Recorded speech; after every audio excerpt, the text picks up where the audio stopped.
Hey, Robot, man, this is about to be a good one, man. This is really a surprise class. It's really a Q&A, but I got some good questions for Chief because I heard we've been talking about this, and we got a couple classes on Thanksgiving, but this one right here for the be exclusive, man.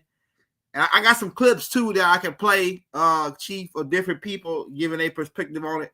But this is the first question I got for you because I've been getting attacked about this, Chief.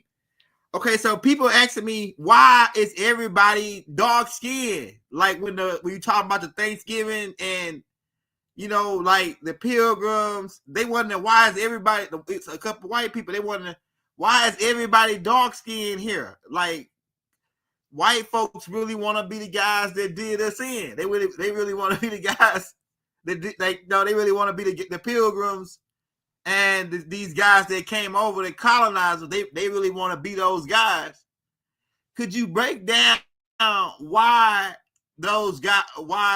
everybody was dark skinned and the guys that did us that look like us, really who were avatars, were dark skinned guys? Because like I say, it's white people out here mad, man. Why everybody is dark skinned in this thing, in your So videos?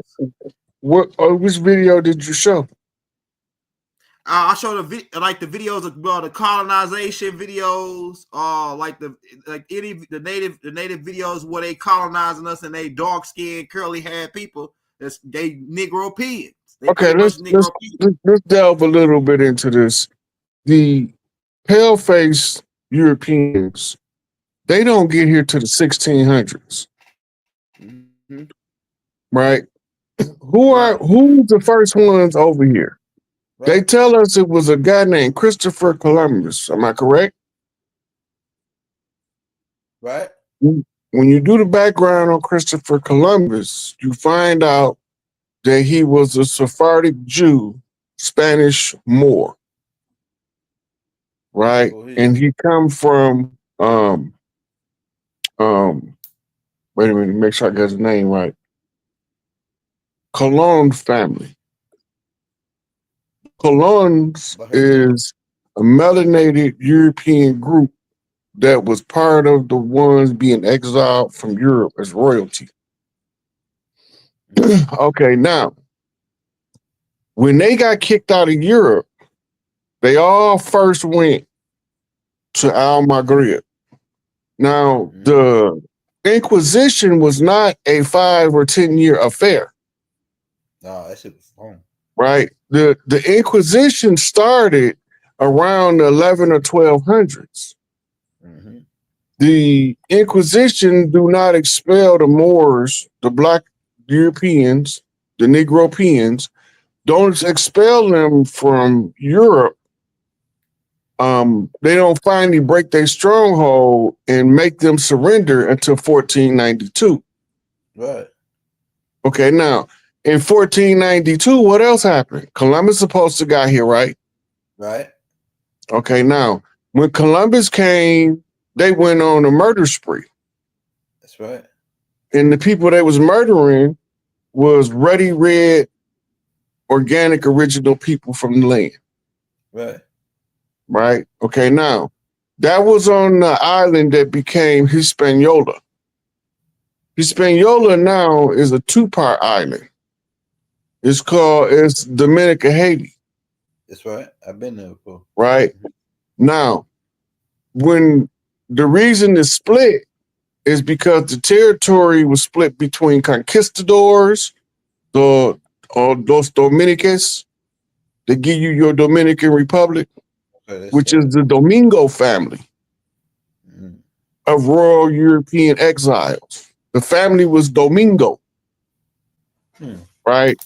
Which traces back to the Medicis, right? The So now you see places like Santo Domingo. Then you have Dominica Republic. All that's coming from this colonizing faction known as Domingo, right? Okay. They're Latin speaking people, Jews, melanated, nappy head, They showed Hebrew it. Israelites. They look like right? nothing. So when they come over here, they train to take over instead of coming over here and just joining on to us like the Asians did. Yeah. When the Asians came over here, and we're gonna get some receipts to this when what I'm about to tell you. But you had something in Mexico called the Chinese roll. The Chinese roll was the import from the Pacific of Asians into America around maybe 1100. Right? We was always doing business on the West Coast with Asia, all the way down going into the islands. The Hawaiian people are a sovereign individual people. They're not part of the United States. The Dole family firm is part of the United States that seized the Hawaiian Empire. Right? They murdered their queen. Yep, I got a tape on it. So we got to remember what these people was doing in order to know who we fight. Mm-hmm. Mm-hmm, right? So the Dole family go back to the Domingo family. They all tied up in family groups of exile royalty from Europe that was exiled in the Inquisition. Upon the exile of the Inquisition, the people being expelled are Spanish Jews that's melanated, and your what's them people called? Protestant. No, Ottomans. Okay. The Byzantine Empire of Ottomans is also the same Moorish empire that took control of Europe in 711 AD. Mm-hmm. Yeah, remember you had your Byzantine kings and your Byzantine wars. I remember. And when they invaded into or when they took hold of Europe in 711, it's because the Egyptian family that was responsible for administering civilization under the Greeks first, right? They weren't maintaining the political arena of Europe. And that's how the 711 invasion of the Moors, right? They came in across because they was already at this time they getting kicked out of Africa, mind you. They get kicked out of Africa by Africans, but they look like Africans. But the Africans knew them apart from themselves. Right. So they getting kicked out in 711 through at the time was the Western Kemetic province. Today we call it the Morocco. It's not Morocco. It's Western Kemet. Mm-hmm. All the way to the Atlantic Ocean. Right. The extreme province of Goshen.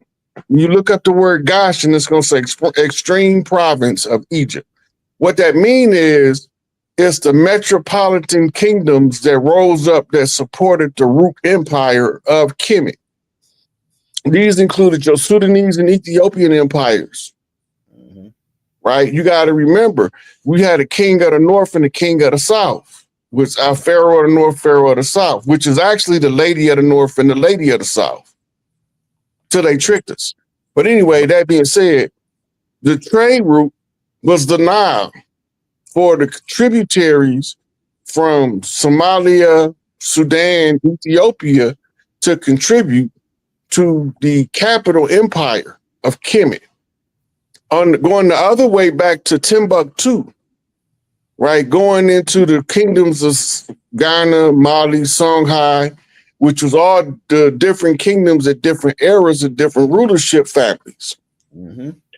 So they are doing business with Kemetic priests. Your city of Fez also had a big university there. right? The university was set up by Egyptian priests long before the people that came from the Middle East and was kicked out of Kemet, and they drove them west. This is all in the Egyptian hieroglyphic history. They drove these people west because, as Elijah Muhammad say, everywhere they go and they cause mischief and bloodshed. Right. When they drove them the furthest west, they blew up the land bridge and created something known as the Pillar of Hercules. The salt water filled in the valley, and the valley became the Mediterranean Sea, which was actually a meteor crater, or I would rather say a nuclear bomb crater. Right? Now, remember, they tell us about the volcanic explosion in Mount Vesuvius, right? The Mount Vesuvius was a controlled demolition of a. It was trying to fill in a crack where the waters from the Mediterranean was seeping into the inner earth. They had to fill in the crack by blowing the volcano. They just didn't know that the method they used would trigger such a great explosion. Most of the people suffocated under the weight of the ash. Inhaling that ash, suffocating. Right? Yeah. Okay, now, while this is the buildup to who is in rule in Europe in 1492 when Columbus came. Right.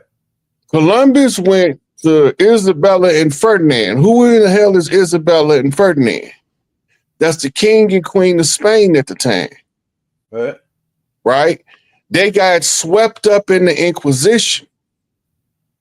You got to go back and remember that. They end up being beheaded, if I'm not mistaken.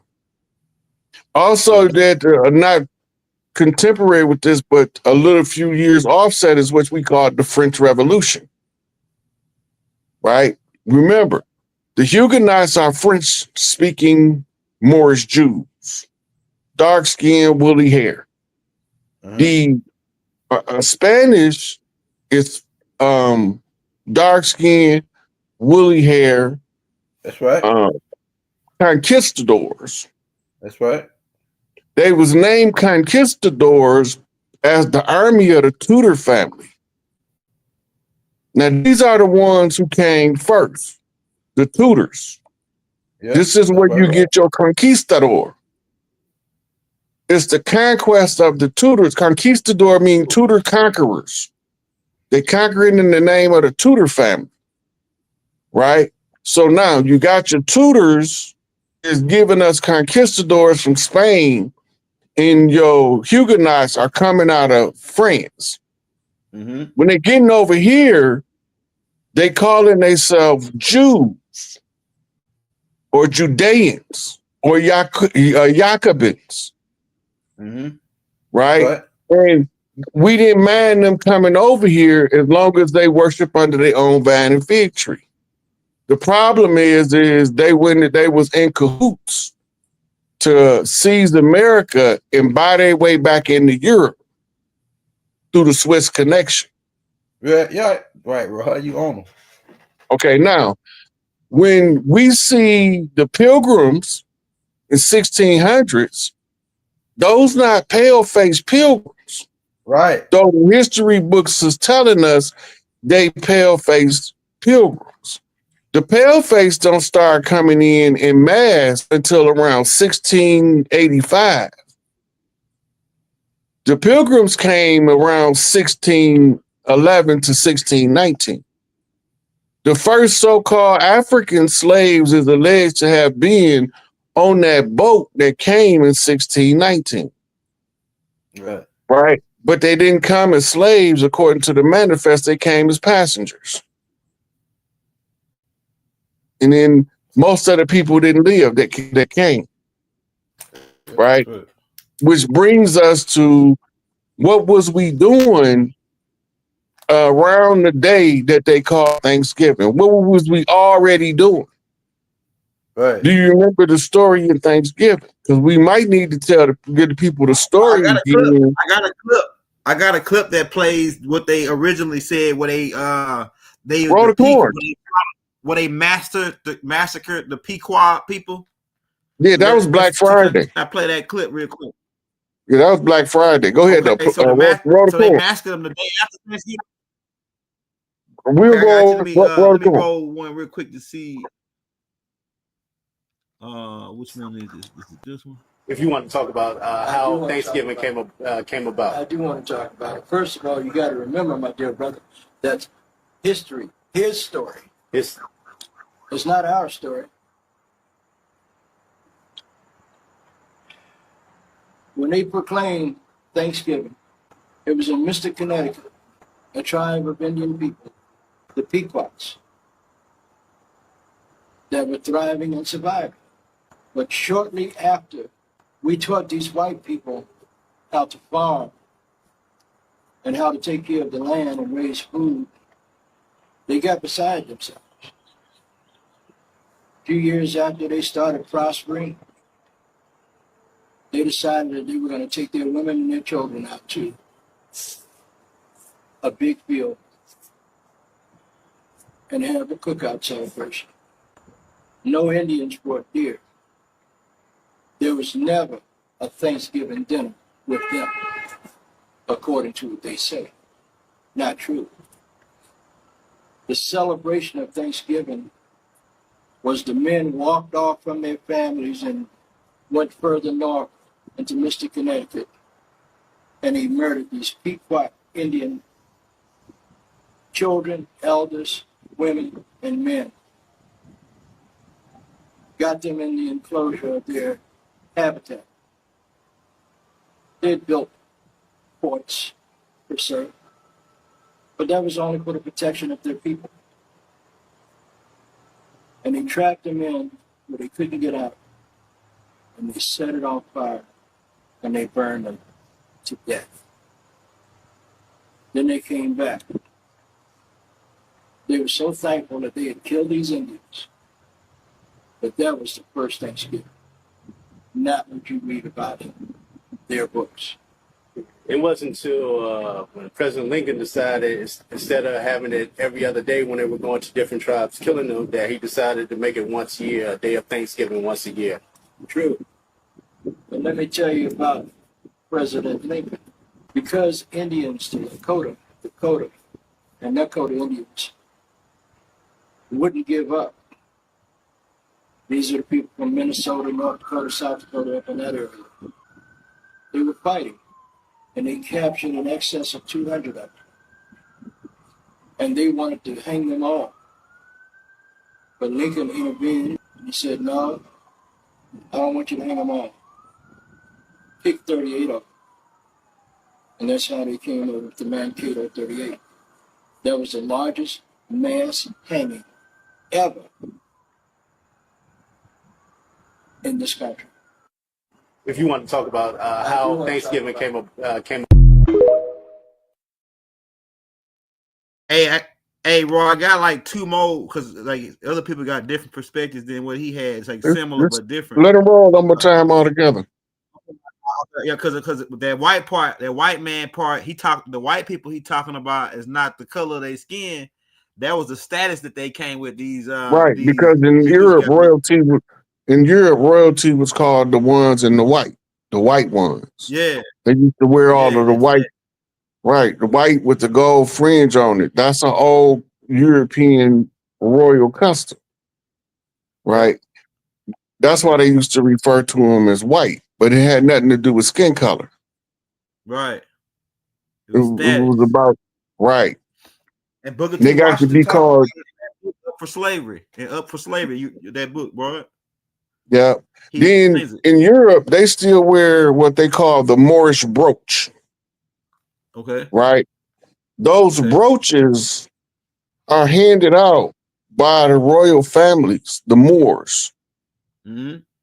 Mm-hmm. And the people that wear them is their representative. Yeah, that's right.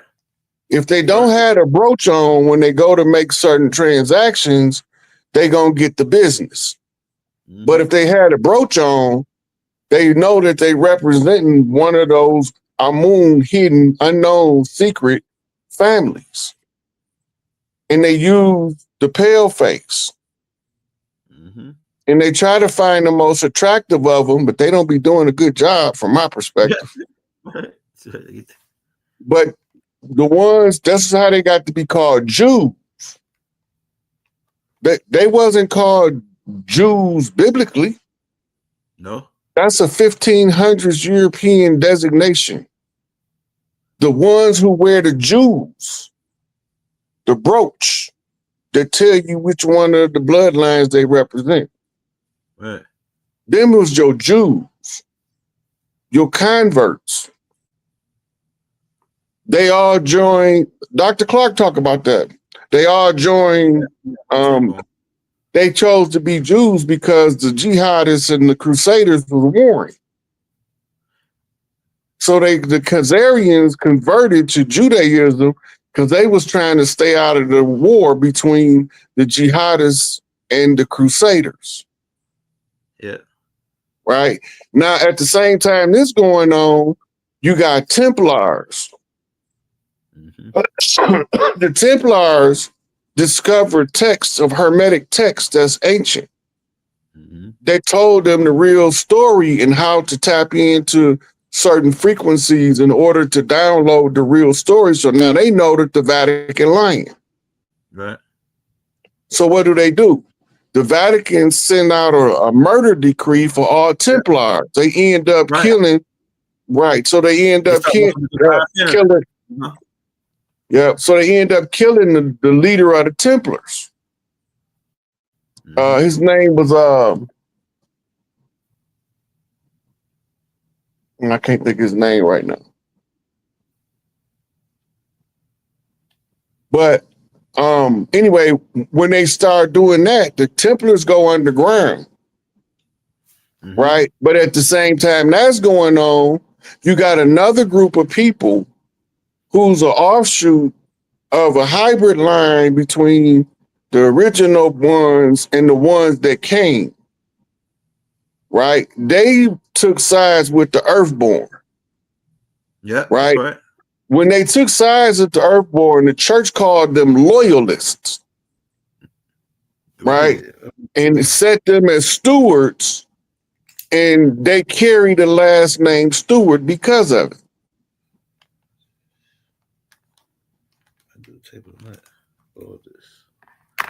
Hey, so yeah, Roy, those guys, some of them knights had kids with children with some Native American women, and for example, that's how they get them knights betrayed the church and hid instead of because you remember Hernando Cortez when they came, he said when they start handing them all that gold, he said this too much gold for the Pope and too much gold for one king to have. And so he instead of taking it all the gold back, they went and hid it, according to the story, on Nova Scotia Island. For a long time, it was hid there, right? And then I don't know it might be some alchemical connection, being that Nova Scotia is connected to the to Inanna and a defined it goes all the way back. Being that these Templars had swore oath, like you said, they swore oath to protect the divine feminine. They found that out, and so I don't know if that's why the Pope put a hit on them, because when you come a Pope, they got to check you, make sure you got balls. They make you sit on a stool and check your ball and make sure you got balls, because it's some kind of so there had to be a women Pope at some point, and they covered it. I believe they covered it up, because why would you got to go check another man's balls to make sure he's a Pope? Make sure he's a man. Listen, now, let me tell you about that part right there. The city is called Vatican City. Okay. It's the Pope sit under the sacerdotal seat, right? If a woman takes the sacerdotal seat, they reclaim the earth right there. So they're gonna do a gender check, make sure he got testicles. Dang. Because if he ain't got testicles, a eunuch can't sit on the seat either. Right? So they can't stop the matriarchy from taking her seat. they can block anybody trying to put her on her seat, though. That's why they see this under it as the supplanter. Yeah, Right. Yaqabin, right? In Hebrew, Yaqabin, the supplanter, the undermaster, Yaqub, Jacob, Okay. right? So they have to keep from putting the woman back in her rightful place before they get done doing the dirt they came to do. Man, I'm telling you. Right? Whole bunch. Now, the Vatican is named after Vatica. Vatica was one of the daughters of Isis. Go ahead. Europe was named after a different daughter named Europa. Go ahead. Right? And the twin sisters, which was the baby daughters of the pharaoh, they was twins. One of them was like chocolate with freckles and auburn red hair, and the other one was buttermilk complexion with fiery red hair. And they called them Scotta and Scotia in the historical record. Mm-hmm. Right? And they were being pursued by another group of Catholic priests during the time of the slaughter of St. Patrick. Mm-hmm. When he killed all of the serpent priests, the Nagas priests from the land, and they say he killed all of the snakes on Ireland, a place that's historically no snakes has ever been known to inhabit. They've not found a fossil of a snake, nor have they found an imprint of where a snake might have been until recent times when people started taking them over as pets. So what snakes was he killing? If he killed all the snakes in Ireland, there wasn't no snakes. They was talking about the Nagas priests because the women wore a headband, a serpent band around their biceps, and the men wore a serpent band around his head. Yeah, okay. I've seen it before. And they was Twa. They was the Twa tribe. That's right. I got a book on it, right? The word Irish comes from the word Orisha. I got a book on it. Ireland is Orisha land. This is why over here, Bridget, Maman Bridget, is the buttermilk complexion Orisha. Yeah. Right? And the Catholic Church renamed her St. Bridget. But that's the bridge between the cultures. They settled the Appalachians. That's why some of them families up in the hills with the red hair can trace their lineage back way further than 1492 on this land. Right. Right? Because they came a long time before. That's why the Irish was totally disrespected by the colonizers. You could see that as a scene in Roots where the Irish dude was sitting with the rest of the European and they was calling him all kind of trash. Yeah, trailer park trash. They was the ones that got labeled as trailer park trash. Yeah, the Irish. The Irish are connected with us. Right. Like, especially now, Mississippi and Clinton. Yeah. When we talk about blood types, a lot of their children got O blood. Yep, that's right. But they got fiery red hair and buttermilk skin. Call them Black Irish. Yeah. Black so Irish. when you see in that video, he was talking about the Pequot massacre. That's what. Yeah. That's not the dinner that they celebrate for Thanksgiving. That's the pumpkin harvest. I mean, turkey harvest. Remember, we had seasonal hunts to feed people all around the year. Right. Right before it get cold, we have the pumpkin festival, which you call it Halloween, and we have the turkey festival that they call Thanksgiving. When we invited the so-called pilgrims to a feast, we was already having. Roll the corn, Elder. Let's go. Let's watch some videos. I forgot to tell you this though, Rod, because somebody verified something else you said earlier to me. I was talking to this older guy, and he told me something that was interesting. He's an old guy. He said that a long time ago, like just like you said, that those plantations were really Big Mama house. He said the clan mother. He called it the clan mother, and he said that during Thanksgiving they used to have a harvester, right?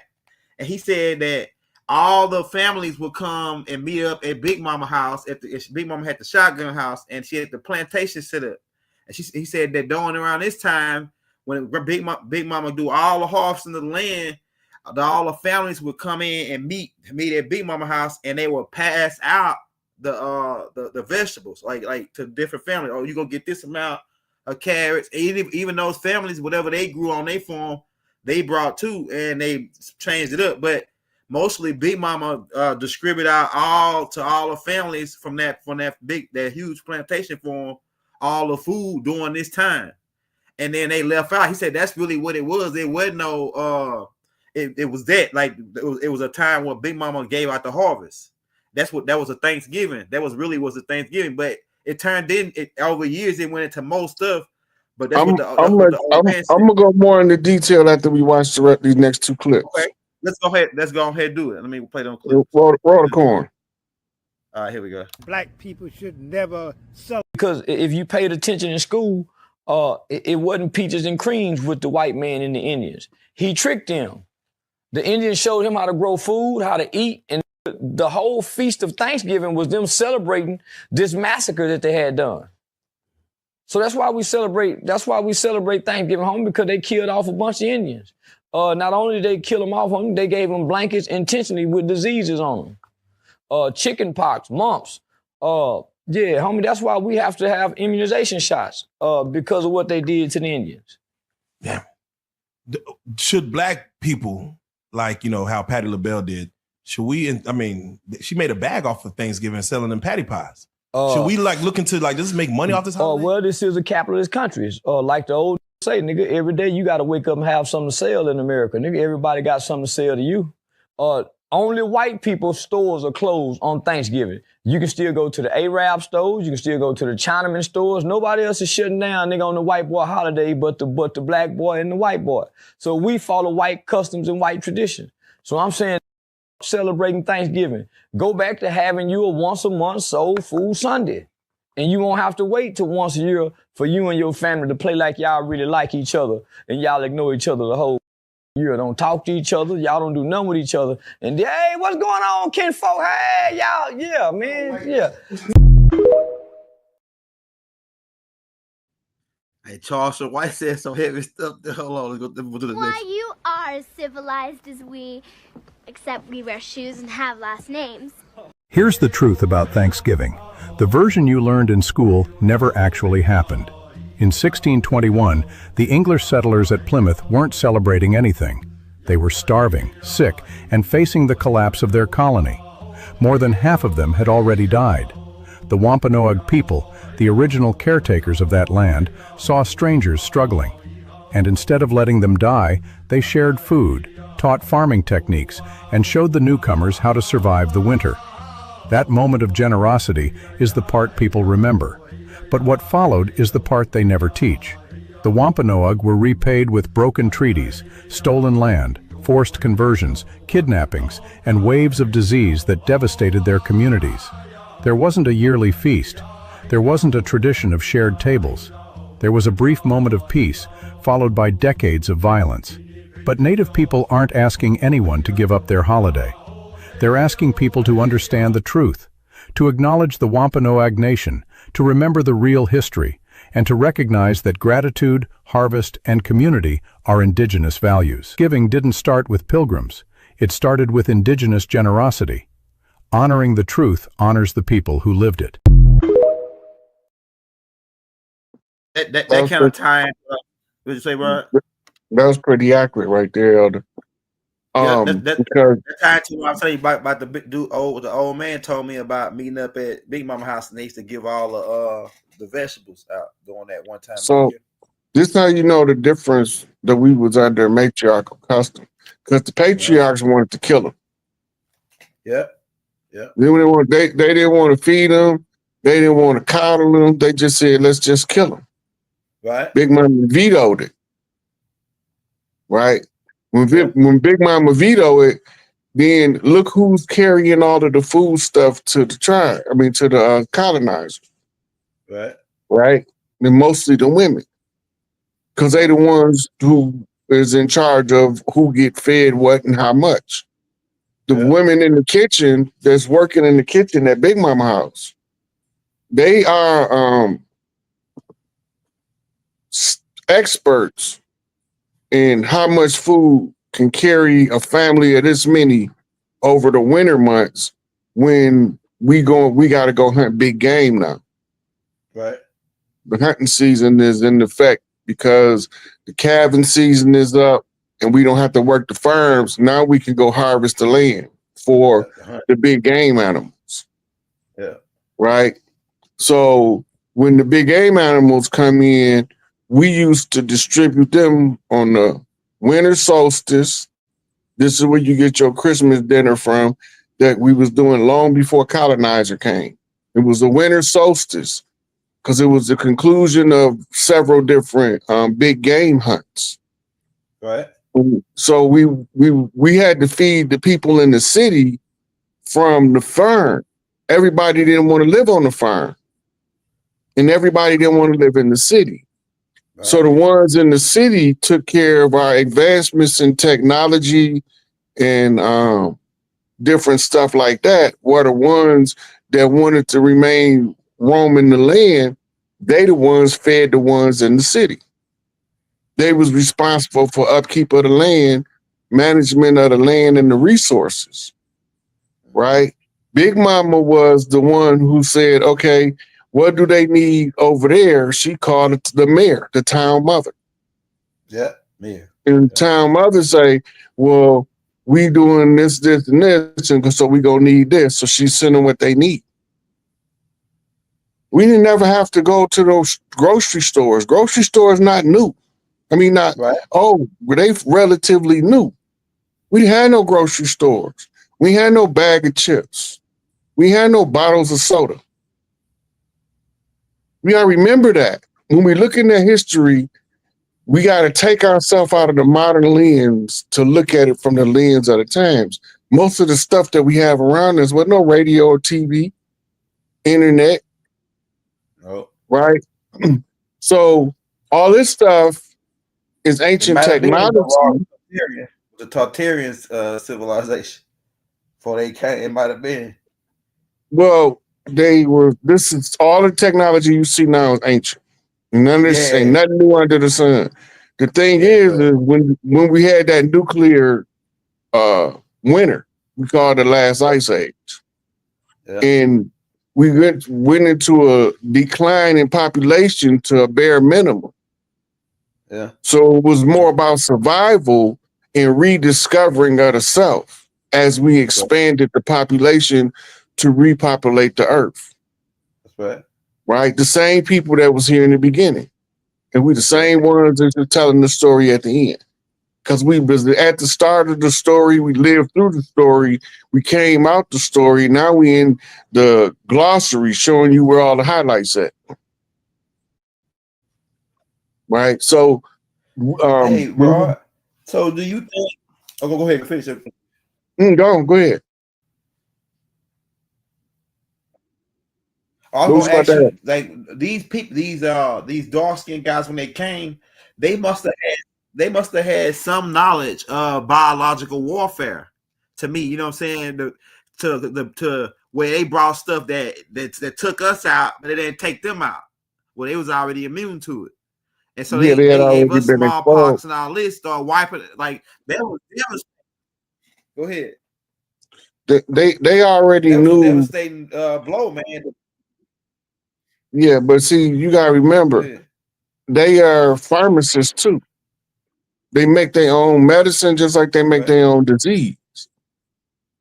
When they make a disease and give it to you, that's called putting a curse on you. Because disease gonna run its course. It's got a life cycle. And if your rate of recovery is not faster than the recovery of the life cycle of whatever they feeding you as a toxin, then it's going to cause your body to break down faster while they continuously reproducing. Right? That's what they come up with understanding the viral infections. That's Right? crazy. And so they did come with smallpox and and different stuff in the blankets, right? They brought the Black Plague to Europe. They used the Black Plague as a means to call the population of Europe. Yeah, that's right. Then they came back with the bubonic plague. Then they came back with the plague of listeria. It was culling the population. They was growing too fast, and they was not being educated and kept as well as they should have been because they was growing too fast. Right? So they had to cull the population. That's where you get all your pandemics from. They all are playing. Yeah, dang, that's crazy. Look, you got an invisible virus or an invisible parasite or bacteria. You can't see it with the naked eye. How they know it's all over the world? Right. How you know how long it take for it to get all over the world if you ain't putting it there? Right. Because you can't see it with the naked eye, so you can't watch it spread. Then how do you know exactly how to treat it as soon as it come out and it just came out? They got the patent. Yeah, why are the patent numbers on your diseases? And people getting dividend checks for it.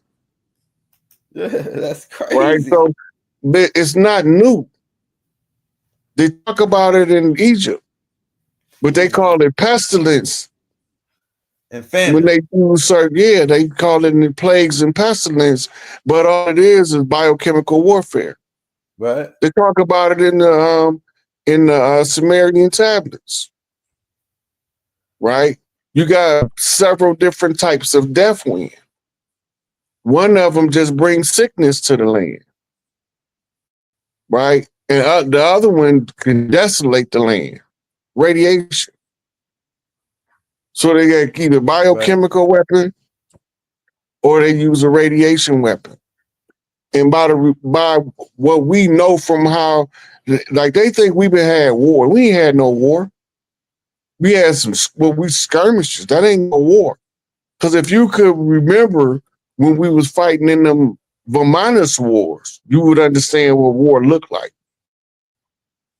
Those skirmishes, World War I, II, III, them was skirmishes. There wasn't no war.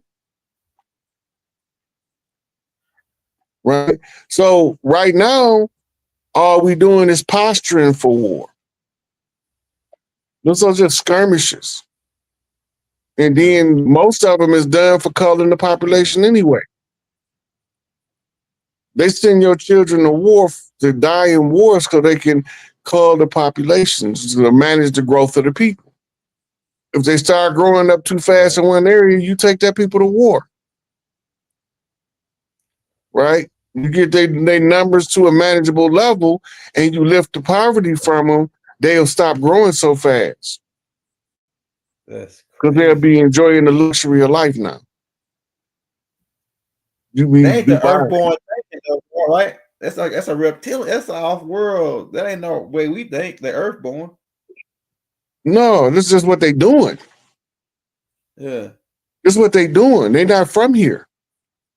Look, when they tell you about the war in heaven, what happened to Satan after the war in heaven? It never ended. It just changed location. Remember, Michael and his angels, right? Remember the story? Went to war with the dragon and his angels. That's right. And they say Michael struck him a mighty blow and rent him to the earth. That's right. He landed on earth. How we know this? Because they put a tower there to commemorate where he fell in the city of Isis, the Eiffel Tower. Paris is the Parthenon of Isis, which means the great city of Isis. That's the home of the sacerdotal seat. But the proxy is that the Eiffel Tower is in France, Huguenots. And Huguenots sent us the Statue of Liberty under Masonic pretenses. You gotta remember, all these people were some form of Mason Shriner, right? So they following a certain pattern in the code. That's right. If you know the pattern in the code, you can follow their footsteps. Right? So now, when they bring these people over here, they look like us, but they not us. Right.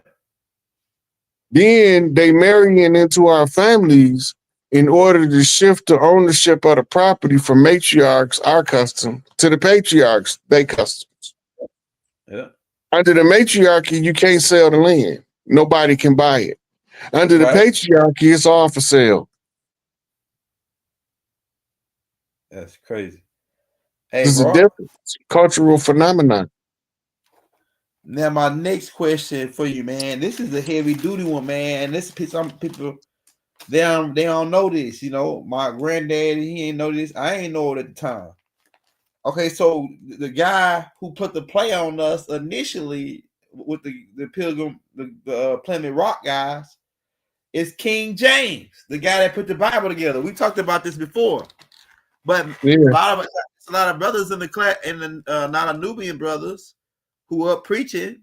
No, I'm guilty myself. I like the King James version because that's the one that my granddad, everybody was using. Even Doc liked the King James version. But the whole time, later on, we figure out King James is the one that sent the play on us, man, with the Virginia Company, man. Go ahead, Rod. Did you go in on that a little bit? Well, that's why you got Jamestown, Virginia. Yeah, right. Right. So that's who. So you remember, the British are coming. Right. That's the gentry. It's another whole separate group. They got the Virginia Trading Company, the Northwest Trading Company. They got the New England Company. All of them is the different gentry. Right. They the English equivalent of Huguenots or conquistadors. Remember, this was a multilateral attack on the tribes of the land. Migrate. If you watch the migration patterns leading up to 1492, you see all these tribes is moving south, and then they going east. Mm-hmm. But then, after you get a ceasefire agreement, they tell you it was an industrial revolution. Yeah. It wasn't an industrial revolution. They say people was leaving the South to go get jobs. That's partially true. But the other part of it that they didn't tell you is they went back home to get a job, to where their tribe was at before the colonizer came for the war. That's right. So now you see them all going back home, the different tribes, right? But when they get back home, they find that these people that call themselves cavalrymen, that's U.S. military, is blocking their passage back to their original homeland. So now you got the Nation of Bloods, who's supposed to be in Canada, stranded in L.A. with the Crips, who's supposed to be in Northern California, but they stranded in L.A. with the Bloods because neither one of them remember where they supposed to be. Wow. They just know they woke up there and they don't know why the hell they in the wrong place. And it make them act a certain way, according to the culture. It created a swag that's unmistakable. We call it the LA swag. Right? And so the tribes, the Blood Nation is a federally recognized tribe with their own reservation, and they just populated it with pale-faced $5 Indians. Because they don't want the real tribe to go back home. because then they remember more from where they originally from. Many of the past lives memories come flooding back because it's like unlocking the lock. So you see us shuffling around on the land. We ain't staying nowhere longer than 3 generations. We got to get up and move after that because we got to find where the bloodlines come from. We going to psychically be aware because our brain going to turn on more and more as we get back home. Hey, Rod. So based on that, we know about the slaughter, the Pequot slaughter, about how the one about we helping them. We helped them first, then they came and that's the same tactic. They did that more than once. We helped them, but somebody said, I think it was Doc. Somebody said that if we wouldn't have helped them, they would have been extinct over here. They if like we would have just left them, they would have went extinct because every time the war chiefs wanted them dead. Yeah. The matriarchs vetoed it. Remember, I told you that. The war chiefs wanted them dead because they knew what was coming, but the matriarch had to always give you a chance to bump straight. Damn. Patriarchs don't have to do that. They warriors. They come for the blood.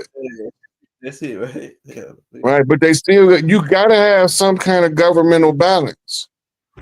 Right. We just a lot of them didn't understand the strategy they was using was to overwhelm us from hitting us on so many different fronts so fast with superior firepower. Right. Right, because we didn't have guns over here. Because we didn't believe in using those types of weaponry. So when they came, they had the advantage. They had muskets. Right. But when we got a hold of it, we started encasing bullets. Because we understand physics too. Right? So they started rewriting the history while they was going through the history.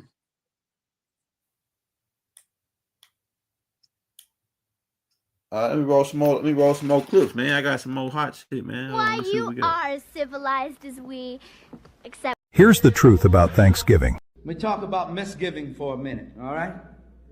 Got a second on that? Why do I call it Misgiving Day? A celebration of horrors. Because first of all, the good pilgrim fathers that you hear so much about were actually homeless people looking for somewhere to stay.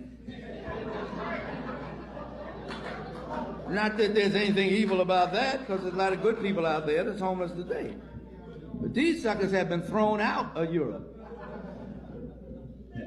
and were considered to be criminals. They didn't come over here to bring the benighted heathen the gospel dispensation and introduce them to Jesus. They got some money to get the ship, the Speedwell and the Mayflower, and the people who put up the money said, look, when you get there, send us back first all you can take. And whatever else you can take to pay this money back, and we can make a profit off this venture. Well, Speedwell didn't make it, only Mayflower got in. And as Will Rogers said, white man said, the pilgrims got off the Mayflower, hit the shore, fell on their knees, and thank God, got up and fell on the Indians. And that's exactly what they did. Look at here, brothers and sisters. I want you to check this out a minute, man. I know some of you already know this, but probably most of you already know this. Now, Dr. Felder and Spirit, the books are all everywhere. But it not hurt us to go over it again, because every year you go over to George Washington and chop down a cherry tree, which was absolutely never told a lie, which was a lie. You can't be a general without practicing deception. Diversionary tactics is a lie. You're making a person think you're over there when you're over there. That's a lie. You can't say this man never told a lie. I mean, generals have to lie to win wars. And he won very few. Didn't win any, actually, until the black folks got in there, but that's another story. And I'm not proud of that either. But check this out. These people come here now. They dock outside on the ship, the Mayflower, and 42 men of the 120 some odd people they have aboard, 130, 42 white males make a compact to decide what is going to happen in this land. They didn't ask anybody who was living here what was going to happen. They decided it. The white male ego decided it. Not that I'm letting the female off the hook, because I ain't. She spawns them, produces them, nurtures them. They get here, they're hungry, they're starving, they don't know what to do to survive. And who welcomes them? Even after the Columbus experience, who welcomes them? The indigenous red man. Come on in, brother. We'll feed you, we'll take care of you. He does it for a year. When that year is up, the Pilgrims go back out to their ship. After building them a log cabin, they put a cannon on top of that log cabin that is directed at the Indian village. I'm just using that term for convenience, because I don't like the term. I'm just using that for convenience right now. In 1621, they had their first Thanksgiving celebration for having survived, and Governor Bradford of the Massachusetts colony wrote that most, over 40, some of them had died, and scarcely 5 or 6 remained sane who was there. The rest of them were totally crazy, mad. He wrote that. That's documented. It's out the archives, and the United States government got it. By the next celebration of Thanksgiving, this is what took place. It was the red man who brought the venison and brought the turkey and all those things. You see these things with the pilgrim and his stove-type hat and stuff, and the bell gun, and then the turkey smiling, walking beside him, and the Indians flipping and dancing because he's so happy this white man done brought him God and Jesus. You sat in the classroom just like I did when they would talk about the pilgrim with tears running down your eyes, the poor pilgrim.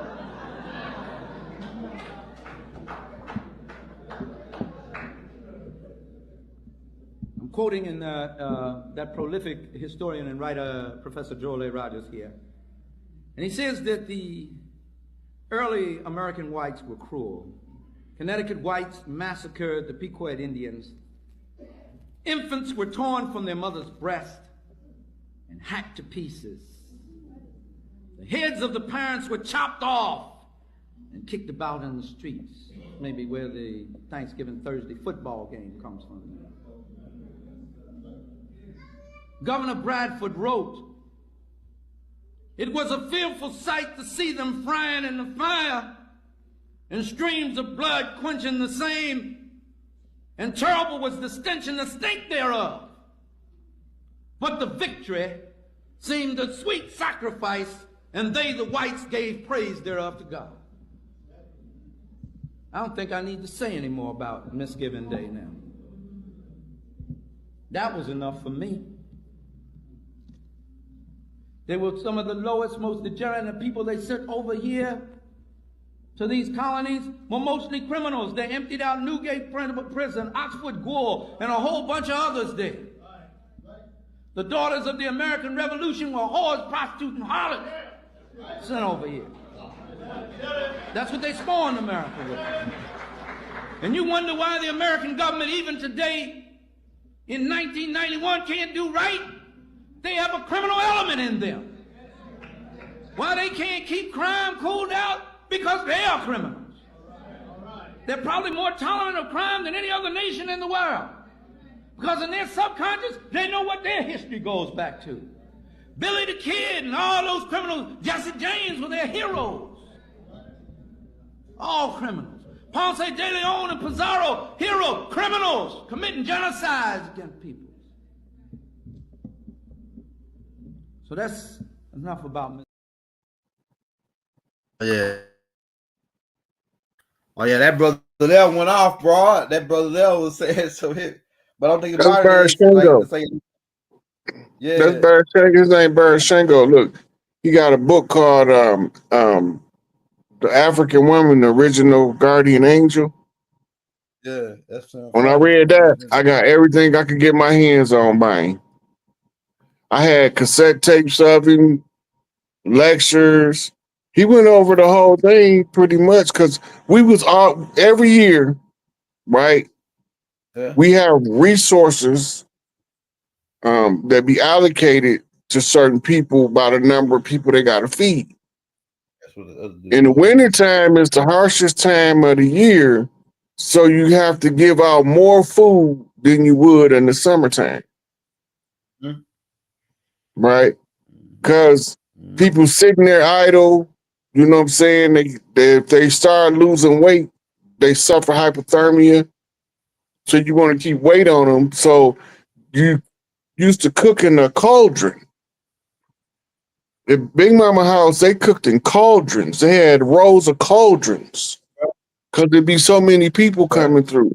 And they used to have containers with corks on the top for canning.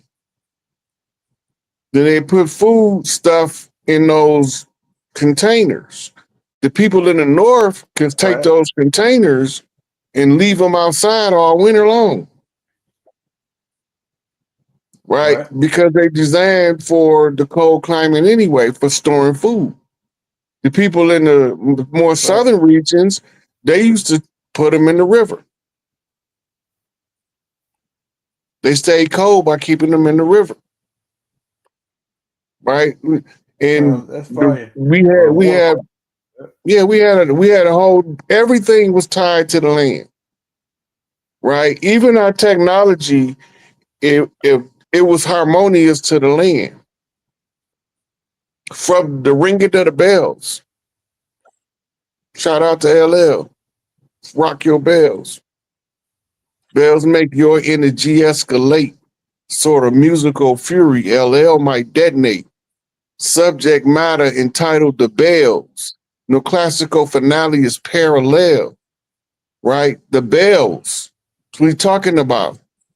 The tribes that used to use the bell, they cracked the Liberty Bell on purpose because it can't ring at the proper pitch. Right? And the symbol on the crack is the lightning bolt, which is supposed to represent Enlil. Right? And to stop the crack from spreading, they put a screw in the lightning bolt. Right? You gotta pay attention. They don't do nothing without a reason. Right. Right? So the screw is to stop it from spreading. It's also to alter the pitch. Right? Yeah. Because if you can stop it from spreading, it's gonna lock you into a sound. The boat got weight density to it too. It's gonna affect what it's gonna sound like. It's got its own material structure. Right. So it's gonna alter the pitch. Right. And a cracked Liberty Bell means that the liberty of the people has been broken. Right. So now we gotta restore the Liberty Bell. But the Liberty Bell is a Southern bell. The Southern bell is the Lady of the South. Go ahead, Rod. You dropped some shit right here. The Lady of the South is the Speaker of the House in the Long House in the Iroquois Confederacy. The Speaker of the House is actually the ruler of the people. The president just governed the military in order to maintain the balance and control of the people. When the Speaker of the House is not the proper Speaker of the House, that shows you that your land has been usurped. The true Speaker of the House is the Lady of the South we call Big Mama, Madia. Right? That's right. The grand matriarch of all families, they got different names. Nana. Right? Yeah. Ma. Right. Right. You know. So we got different terms we call them. But it boiled down to the same thing. The Lady of the South, what's the slogan of the rebel flag? The rebel flag is the Chickamauga Nation flag that was lended to the Continental Congress of the South. They gave birth to the United States of America. Yeah. By trickery and deception, theft and deceit. So when they say the South shall rise again, that means the Queen of the South shall restore herself to her throne. Mm-hmm. That means she got to come from the south to the north in order to take it all back. All she got to do is sit in the last active sacerdotal seat of the tribes of the land, aka the Philadelphia Congress Hall.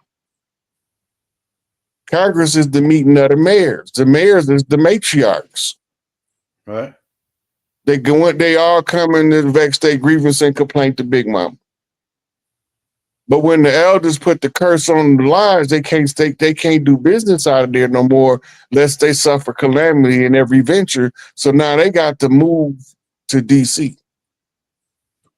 Switch the capital because they can't be in the proximity of the true sacerdotal seat of the land, because Big Mama gonna come back and you better not be sitting on her chair when she get there. Because she done already told you, and Big Papa don't play that shit. So it's gonna get enforced. And so they play it all out in political satire. They tell us in the movies. They tell us in the books and in the music. When we write our own music, we tell our own story. Right?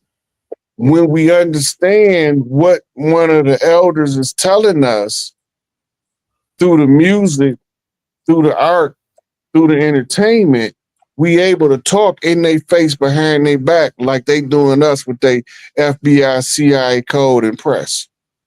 Right. You looking at the tragedy on the front page, they looking at the kill order, who they about to go murder next. You seeing the tragedy of the day, they looking at the tragedy of tomorrow while you looking at the tragedy of the day. Because you don't know what they telling their sleeper cells. They give them all cutouts. That's why you got people like just pop up out of nowhere, got a whole life just so perfect. Ain't no motherfucking perfect. Ain't no perfect. Everybody life, you got to have your vicissitudes, your ups and your downs. You're going to leave an impression and a mark somewhere just by being who you is, unless you a no account, ain't shit NPC. Hey, bro, why?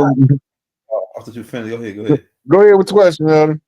I was gonna say, man, like these people, like they want to control the monetary system, and so in the front guys that they use, like the Rothschilds and Rockefellers, why they so loyal to these dark skinned guys? And even after they kill some of these dark skinned guys, put hits on their people, like they shot their people, like Kennedy. The Kennedys ain't when Kennedy was Irish first and foremost, descendant of Scotter. He was marked to death when he didn't do what his father promised that he would do. Yeah. Right. Yeah. So now you're talking about the backdoor dealings between the different factions. Their loyalty comes from the power or the perceived power that it look like they have. Mm-hmm. So now they can go about power tripping with false power. Right. Because the people who really got the power have been subdued by giving them misinformation in their youth. They retrained all of the people. The science is called sociology. Right? The instructions is in the protocols of Zion. Yep, I got it. The rollout is in the morals and dogma. It's all telling the same trajectory of the story. The plan, all of that stuff was derived from the KJV. Right? So that means that they made a plan, the most violent, bloody oath of the papacy. Remember? Yeah, kill off the prince and of the land. Then they made a secret oath. Right? We all know what the secret oath is, right? The oath to how they was gonna control us on the land. Yeah, the Jesuits, all of them. Yeah. Okay, now they got secret oaths. They got bloody secret plans, and we ain't included to inform us of none of this. It's all secret from us. Why would we be the target of the secrecy?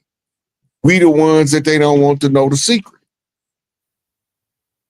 Why they don't want us to know the secret? It must be more value to our presence than they leading us to believe. Deductive reasoning comes into play and start asking questions. Yeah. So let's say I discovered a secret and I know what the agreements they made. Now I got to find a motive. Why would somebody do that to us? All of the stuff they did to us, why would they do it? Because you can only take the people's birthright by two means: conquest or surrender. Well, you ain't surrendering Conquest shit. So. or surrender. You can't take nobody else's birthright unless without going through a military conquest. Yeah. Certainly that you're more superior than them through warfare. Mm-hmm. Right?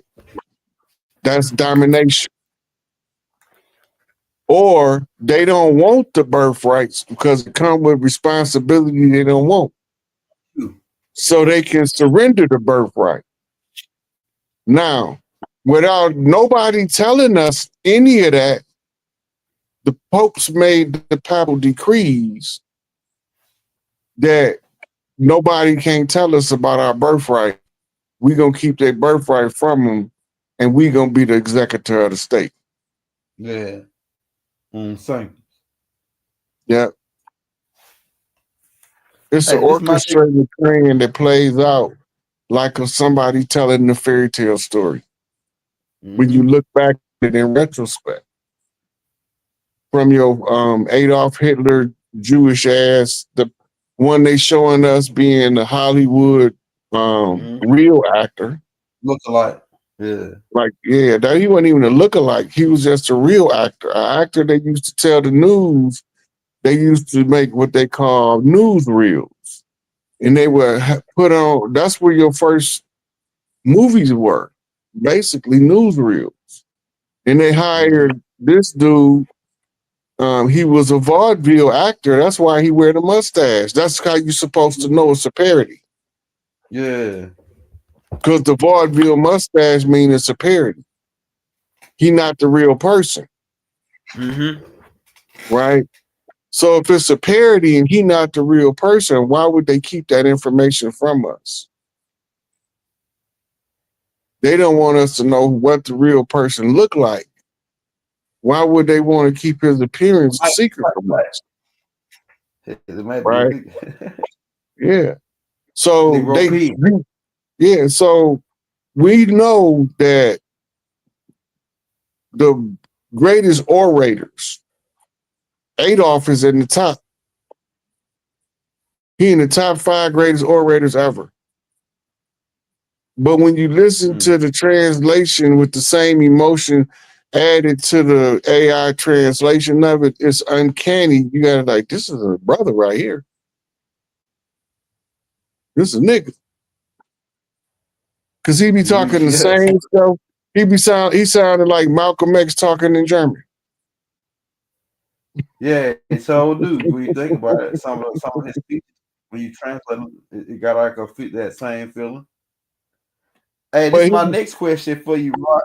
Go ahead. Okay, go ahead. Well, I'll say, but he was still so-called Jewish.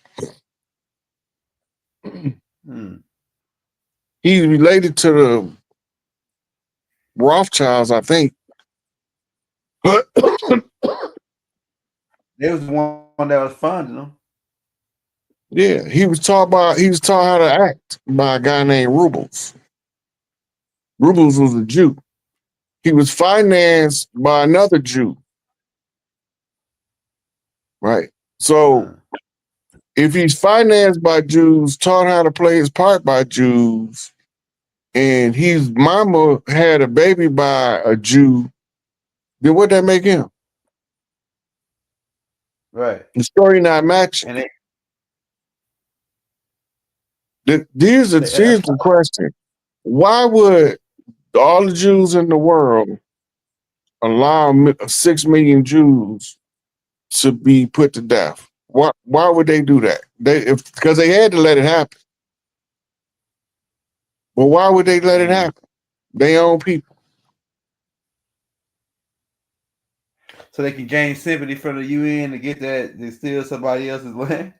That's what somebody else said. No, there wasn't no UN yet. I know it. They use that later to gain sympathy, though. They already been looking for the sympathy. You got the Balfour Declaration from World War One. That's right. That's right. That's right. All of the biggest bankers in the world at the time supposed to be Jewish. Right. They financing Winston Churchill in England. They financing Adolf Hitler in Germany. They financing France, right? They the ones that's the central banks to all of these places.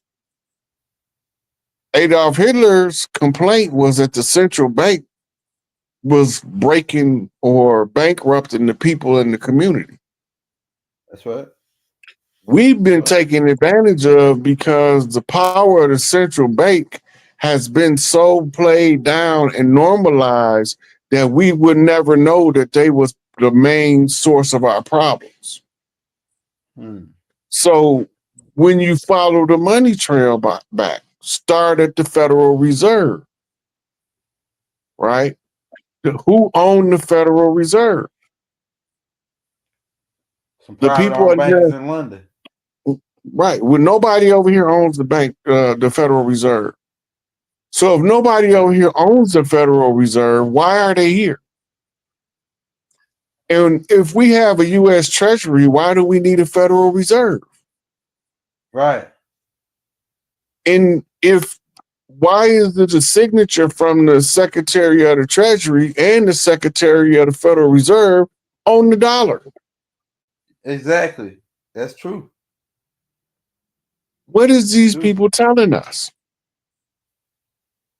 Right?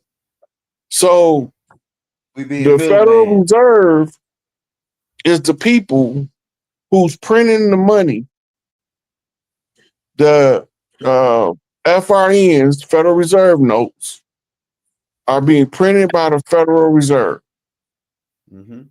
Now, only Congress, according to the Constitution, has the right to authorize the printing and stamping of money.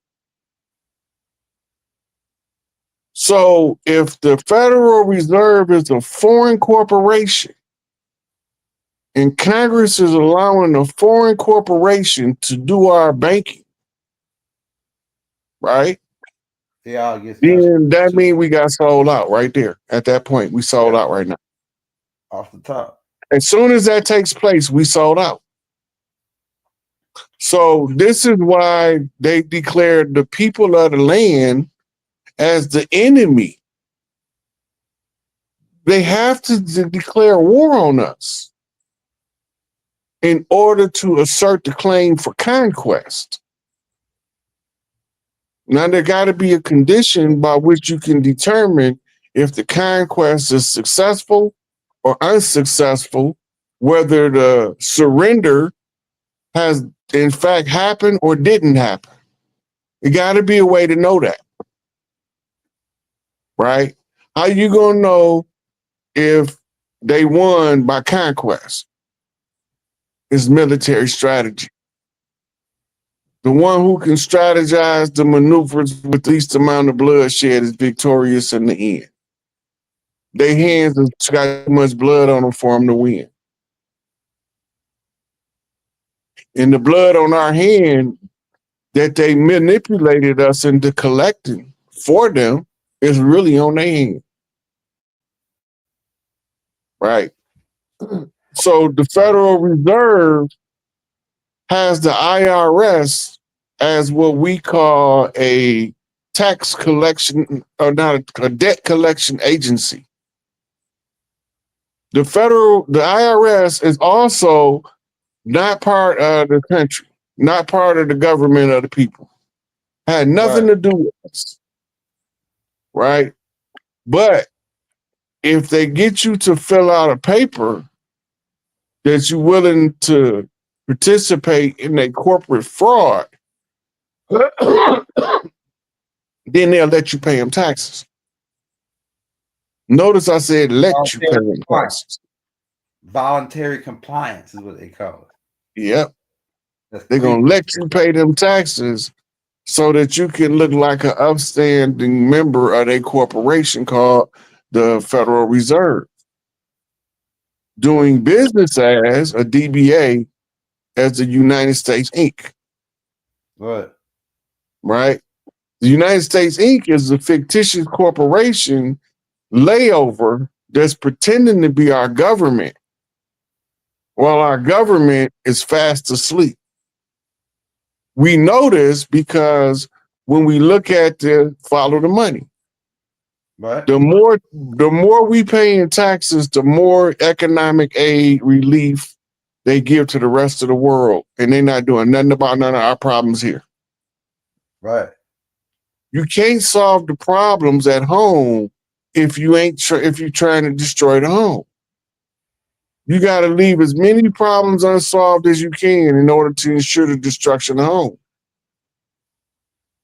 So they need all of our roads, bumpy road, raggedy roads. They got better technology, better materials, and they're not using none of that because everything is skyrocketing in price because the Federal Reserve came over and adjusted the interest rate, and that told you how much taxes you're going to have to pay this year, which also tell all of the other people how much they got to charge in order to break even. Damn. Which gave us something called inflation. Yep. Right? Now, on the top side, they killing you with inflation. That's financial evaporation. Right. You'll never see that currency again. Then on the back end, they're hitting you with taxation without representation. Cause cold. And if they're hitting you with the taxation on the back end, right, they chopping your legs off. You'll never get ahead in their system because it's designed for you to never get ahead. The remedy is every problem got a remedy. The remedy is get out their system. Let it fall. Let it collapse. Now, when you track your tax dollars through the IRS, because you want to know if the money that you give in IRS goes to the government, all of the checks that the IRS write in your name, they go to a place called the IMF and the World Bank. Yep. International Monetary Fund. Where in the hell that's at? Over in Switzerland. Yep. Right? They are controlled by what's called the Scottish banking systems, which is the Bank of Scotland with the red flannel flag. And the Bank of Scotland is a representative of the Khazarian bankers stationed in Geneva, Switzerland, and around Switzerland and other parts. But the biggest majority of them lived under the Alps and the tunnel systems. Since been cleared out, now they're doing tours. Right? So now you trace the money all the way back to the dirty players. Mm-hmm. Just like you trace the colonizers that came when they first came, they didn't bring pale faces with them. No. So who would we fighting if we wasn't fighting pale faces for that first 160 years we was fighting? And they was calling themselves conquistadors, Huguenots, and gentry. But they look like us. Hey, Roy, I got one more question for you before we take questions from the crowd. We got about 30 minutes left. Now, some dude left a comment on the Muhammad Gaddafi page channel. I mean, the Muhammad Gaddafi tape that I put out, and he says the curse have finally hit America. Right? He was some dude overseas. He said America has been around killing all of these guys allegedly killing all these leaders for trying to cut the Western powers and international monetary banking systems off. And he said the curse had finally hit America with Trump. So, and I noticed they used the word coup. Like when they said like this African guy got overthrown, it was a coup to overthrow him. It was a coup, or he started a coup to overthrow the prior guy, right? So, do you think that the Trump administration was a coup to overthrow the rogue government that's pretty much been that has stolen our country? Because he's been shot at just like the rest of the guys who So is Trump and his campaign a coup to overthrow the bad government? It's actually more a counter coup. A counter coup, okay. See, we gotta remember the coup was established by George Herbert Walker Bush way back during the assassination of JFK in collaboration with LBJ. Okay. Okay. It was what you call the long game or the long con. Okay. There's a lot of moving pieces, and you got to be a master manipulator and a master chess player to play. Yeah. George Herbert Walker Bush was under a cutout character of the CIA as an oil tycoon. I can see that. But he came from a banking family, the Prescotts. Right. Right. The name became Bush to conceal the Prescott banking dynasty connected to the family that's also tied to the international banking community. And that's siphoning all of the money out of our land. Yeah. Okay, now when you so the Bush laid the plot down, and when they got 3 knocks to a conclusion, but first he got to get into the position of ultimate power, right? The only way he could do that, he had to occupy the top government seat in the land. He had to wrestle control of the military from any civilian. How are you going to do that?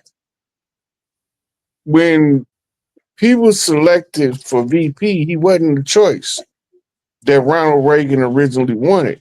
He originally wanted a senator out of Michigan named Monahan. And but during the Republican National Convention, they just brought George Bush out and said, this is his running mate, former director of the CIA. Damn. Just like that. So now he's the running mate, Ronnie. And now Ronald Reagan had made all of these promises for UFO disclosure, economic stability. They call it Reaganomics now. He made all these campaign promises, but the promise that brought George Bush in was the Iran-Contra. The purpose of Iran-Contra, not Iran-Contra, Iran hostage crisis. The purpose of the Iran hostage crisis, now remember, Ronald Reagan was running against Jimmy Carter. Yeah. In his first campaign. Jimmy Carter, after the Iran-Contra, looked so damn weak to the people. They wanted somebody with some balls in office to go back and get the people that's supposed to be hostages of Iran. Right. Now, if I'm not mistaken, I think they supposed to got captured in Lebanon. But in real life, they was in Arizona in the desert. All that was made up. Say, damn, boy, they cold. They want some cold suckers, boy. But they created the whole Iran hostage crisis in order to conceal the Iran-Contra crisis, which was the guns for drugs. It was a flash misdirection, but it got George Herbert Walker Bush in office as vice president. Now he had to do the ultimate takeover. He got to assassinate Ronnie. So when you look at John Hinckley Jr., they say it shot Ronald Reagan, and you look at Jeb Bush, and you tell me you ain't looking at two brothers, something is wrong.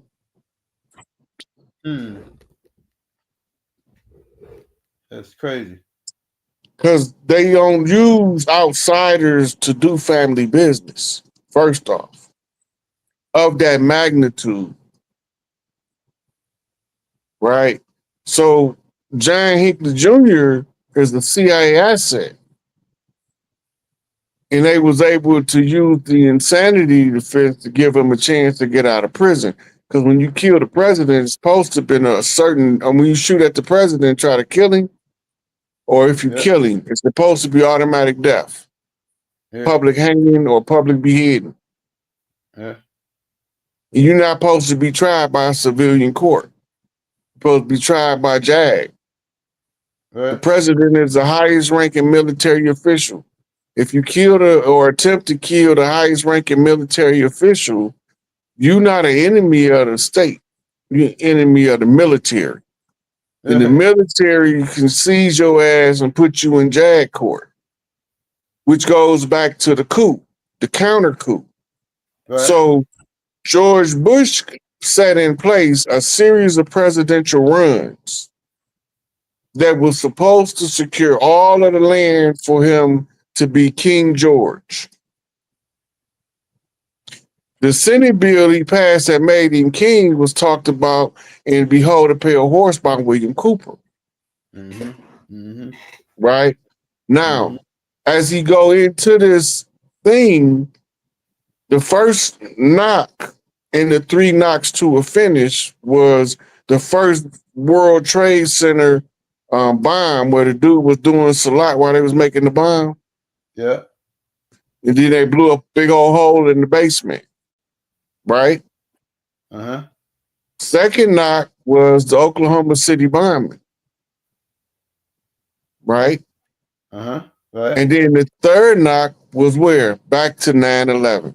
10 towers, yeah. Now, if you look at the space, they spaced almost evenly apart. 5 years apiece. That's three knocks to a finish. That's a major coup about to happen. The coup was intercepted under Barack Obama. That's when they had that situation at the White House with the guy named Petraeus trying to kill Obama. He was trying to stop the coup. Hillary Clinton is an asset of George Herbert Walker Bush. William Jefferson Clinton is an asset of George Herbert Walker Bush. And you know, George W. Bush is the son of George Herbert Walker Bush. Right now, Clinton is the biggest drug dealer in Arkansas history. That's right. Cocaine. He was his CIA code named Snowman. Then you have the Jackal, the rogue element. This is Barack. Barack is the Jackal. Who is the Jackal? That's Damien, the son of the Jackal. Rosemary's baby. She gave birth to a jackal. Omen 3, Damien was father dug up and it was the bones of a jackal. The Antichrist. Right? The one who's supposed to try to take over in the end. The clone of Akhenaten. Trying to take the father's place in order to prevent the son, Tutankhamun, from rising to his throne. You already had your turn. In stepped the intervention. the spiritual intervention of the masters that keep the royal house straight. The magus, the mystics, the pharaoh's magicians, the Hecamasters, in order to tell the prince how to ascend to become the king. Heru, this is what must be done if you was to sit as Usir. The Usirian resurrection. Put the great mother back on her seat. That's it. That's all you got to do. The rest will take care of itself. How do you do that? You tell her where the sacerdotal seat is, and you tell her you ain't got to do nothing else because she's going to go sit in there on her own. You just got to tell her where it's at. And tell her what'll happen if she sit there. So when I found Big Mama, I told her where to sit, and I told her what's going to happen when she sit there. Right? But while all this is going on, we are mounting a counteroffensive. That's right.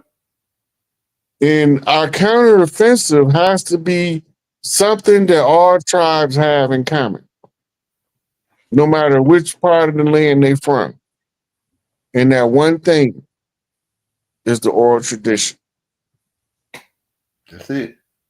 That oral tradition is how we get the communication across the land about our status, about our who we are, and that we got visitors on the land and it's time to send their ass on packing.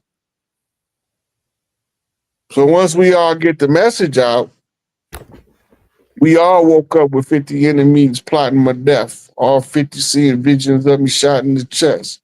Couldn't rest. No, man, I was stressed. Right? 50 states. Flip 50 cent. Flip big 50. Off 250 bone. 7 on the dominoes. Hey y'all, hey, drop them. Hey, if you got any questions about what we talked about or any other questions, hey, drop them in the chat for Chief, man. For the people that's asking about the Cash App, right? We just dropped it on the screen for you. Hey y'all want to show Chief some love for the class tonight? We got his Cash App on the screen. Everybody send him $5. We got 2,000 people on right now. See 1,500. But yeah, everybody send him $5. If you can't send him that, send him $1, man. Put him in the game.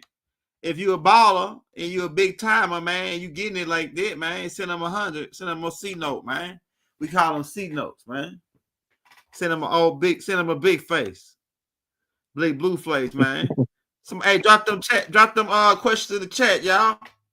Hey, hit that like if you just not coming in. Hit that like, man. If you're new to the channel, hit that subscribe button, man. We dropping them but heat. It says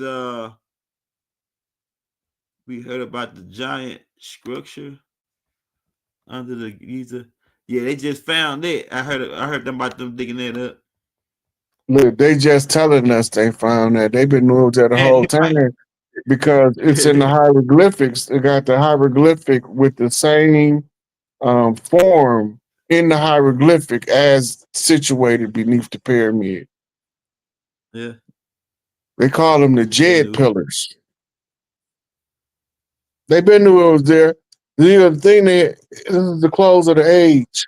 So certain stuff that has been concealed, they have to confess its secrecy to the public.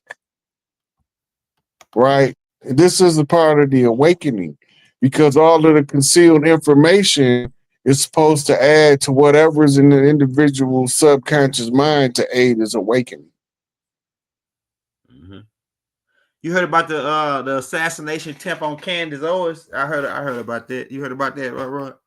Hey, look, it's a brother that did a lecture. He was a professor in New York at a university, and he told them to read in his class, his literature class or history class.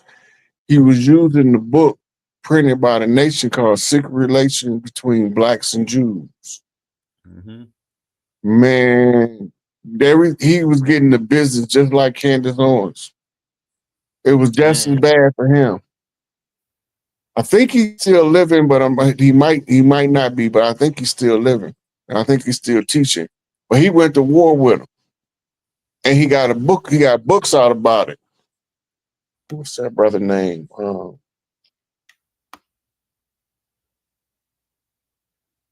They said that it was a Jewish coup against that girl. I heard about that today. I ran across it today. I think that there was a coup against her to assassinate her, and they actually gave the Pacific family that was trying to put a hit on her. But I was like, man, why would they want to hit her though? Like, she just like but she kind of like a Charlie Kirk type of person. Like, she, you know how she speak out or whatever, how Charlie Kirk was speaking out, even though we know that was all a bunch of wag the dog anyway, but it's kind of like on the same thing to me, like when you see Candace Owens and how these people want to whack her, like what she said a lot of stuff, but she ain't saying nothing that ain't his name Tony Martin. Go ahead. He wrote a book called The Jewish Onslaught. Okay. In The Jewish Onslaught, it's telling you about the war. Now, mind you, he ain't talking about no pink Jews. Right. And the pressure that they putting on him, he documented it all, and he put out that book, Jewish Onslaught. But it was triggered because we wanted them to read Secret Relations Between Blacks and Jews in class. Uh-huh. That was part of their homework. Uh-huh. Well, the ADL protested. When he pushed back, the JDL stepped in. Tried to put a book on, get him out of here. All right, so his experience is all in the book called The Jewish Onslaught. His name Tony Martin. Now, the Secret Relations Between Blacks and Jews first came out. All of the so-called rabbis around the world was up in the uproar, and it was calling it anti-Semitic. Mm-hmm. And the thing that made them have to shut up is all of the references is in the book was Jews. So you saying, by saying what the Jewish writers of the last 200-300 years, 500 years then said and did, now it's anti-Semitic because I'm saying what y'all said. Right. That's absurd. The absurdity of it all. Right. We're quoting Jewish writers that's saying it, so it ain't us.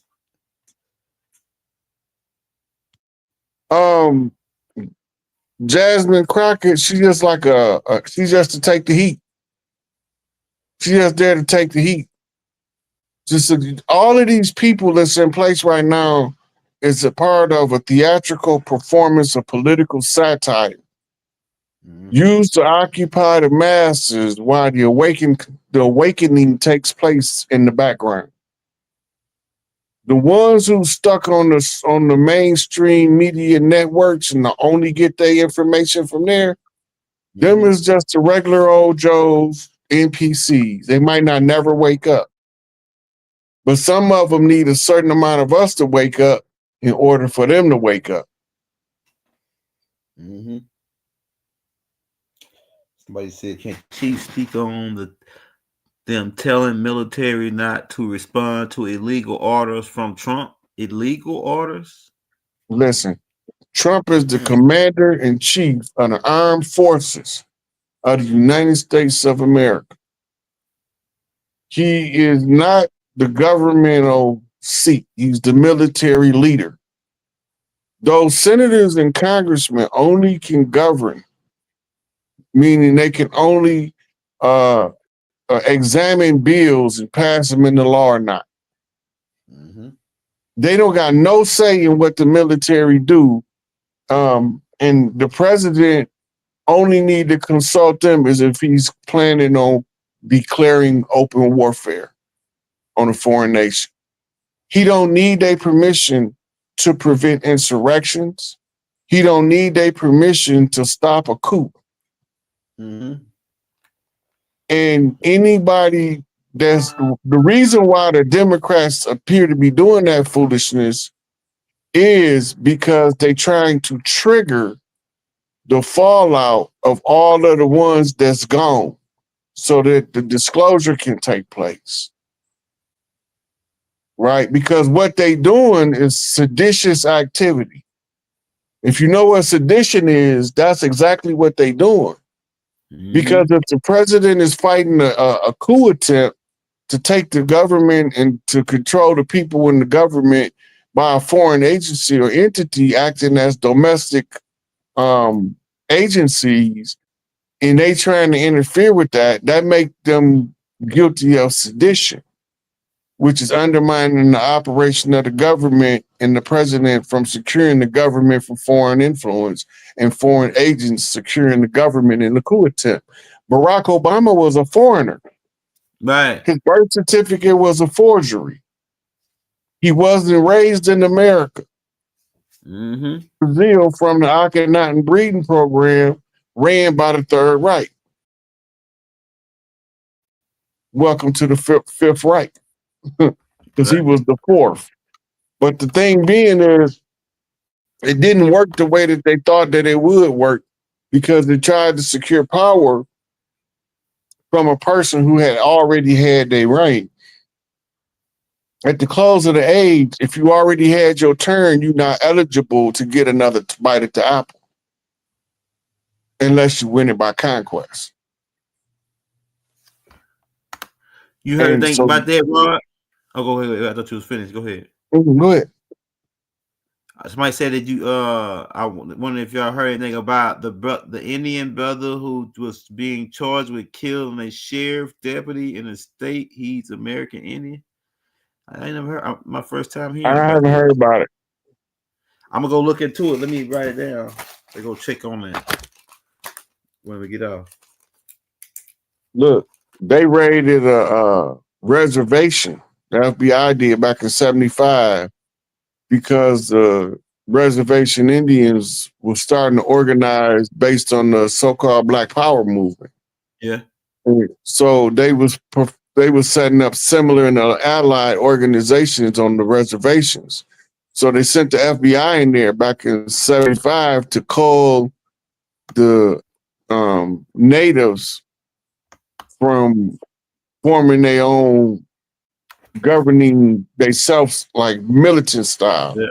Yeah. Well, in the end up, the feds shot one dude and he shot two feds. And then they end up bringing in a whole big shootout took place. It was horrible. But they took the tribal reservation Indians to jail. Right. For murder. Yeah, that ain't even counting the Leonard Peltier. Did all that damn time for standing up for what's right. Didn't he get pardoned by Biden? Yep. Nope. He got pardoned by Trump, if I'm not mistaken. I think Trump, it was the Trump first administration when he pardoned him. Okay. Somebody says a Moshel. Yeah, I heard a lot about it. I just saw so much evidence on that. Man, look, that question right there is like old news for us. It's fascinating for somebody that's just coming into the wake and it don't mean nothing to us. Yeah. It's more than one Michelle Obama, and yes, several of them are men. Yeah. How many great resets have we had? Look, we've been doing this since we have no restriction of time. Right? This time construct is put here in order to break up eternity into digestible bites. Give us something to do. But we didn't have so many resets. I mean, if you can just say 1 billion years, you're talking about at least about 30, 40 resets. Right. Maybe more too. Maybe more than that. It's most likely way more. It could be close to 100. But they cycles within cycles. Like if you go to when you studying dinosaurs, right, and you understanding that Inky bred dinosaurs to be big as hell for Andromedan beings to have something to hunt, because when they first came, they was trying to hunt the people, the women, right, and they didn't know that it was a matriarchal planet. And then somewhere in the course of the hunt, the matriarch of the Andromedas get a distress call from the Earth matriarch, and they had a telepathic communication conversation. And so Inky was told to breed the dinosaurs. This is outside of time. That's all that stuff you see is the strata of the Earth. Those are time layers. All of that, what we call layers, that's the sediment of kicking up dust moving through time. Mm-hmm. Right? But we really not going nowhere. We just spinning our wheels in cycles within cycles. Now we flip out of the infinity loop and resume ascension. The infinity loop was the result of the 6,000 year reign of the one they call Satan or Enlil, Lord Set. Now that his rule is up, because viable heirs have risen to their positions of where they properly supposed to be, and has directed others similarly situated to move where they supposed to be to put the new world in order. They was telling us to look out for a new world order all the time. We was living under the new world order because they said America was the new world. Right. And America came with the order of the day. Kill off all the tribes to take the land. And it didn't work.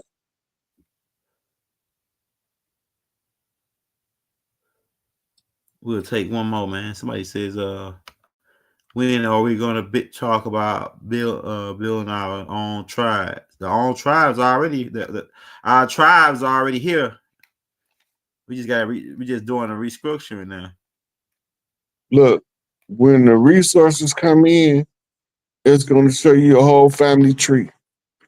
People think that their family trees is cut off. Ever since these people been over here, they had to keep record. Everything they did. They know who we all are. They know who we are better than we do. Yeah, African Woman, the Original Guardian Angel by Bar Shango. Mm-hmm. I'm getting that one. I gotta hear that one. It sounds fire. Hey, that's called a piece of work.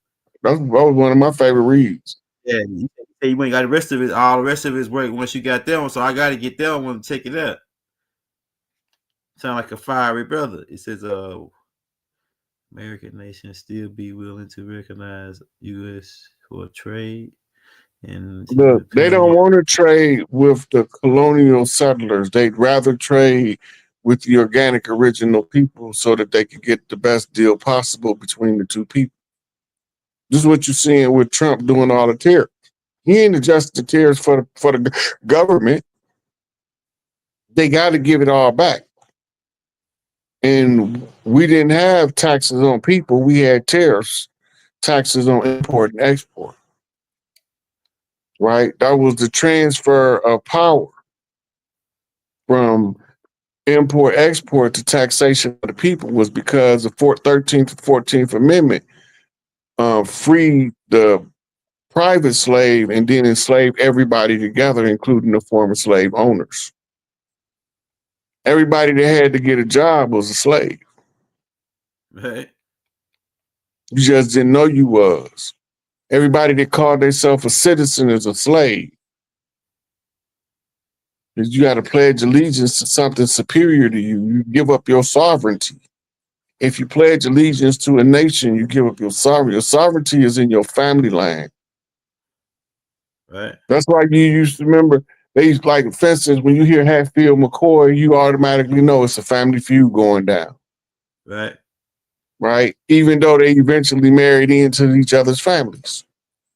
But the legend of the family's name and the feud that they had was so legendary that the bloodline became legendary. Yeah. That's fire. Hey, y'all, hit that like, hit that subscribe button. I got Chief for the people that was asking. This is the Cash App right here. If you don't got Cash App, we got the PayPal on the screen as well. Like I say, show Chief some love. Everybody send up $5. What else we gonna say? You got any more new new updates, Rod? Besides pretty much everything's going as planned, like as we already laid it out. We already covered everything in front of us. Yeah. Yeah. I see them trying to get rid of the dollar probably by middle of next year, end of next year though. Trying to completely dissolve it and start the pretty much not the Federal Reserve note, pretty much. That's what it is. Yeah, not the banks gotta collapse to kill the Fed. When the Fed gone, you're gonna know because the bank's gonna collapse. Bank of America, I think it is already starting to close all their branches. Somebody just put that into said that Wells Fargo. The Tales of Wells Fargo. It was one of my last posts, so I can look it up real quick. Yeah, I know that they moving fast to try to get dissolve the Federal Reserve fiat currency.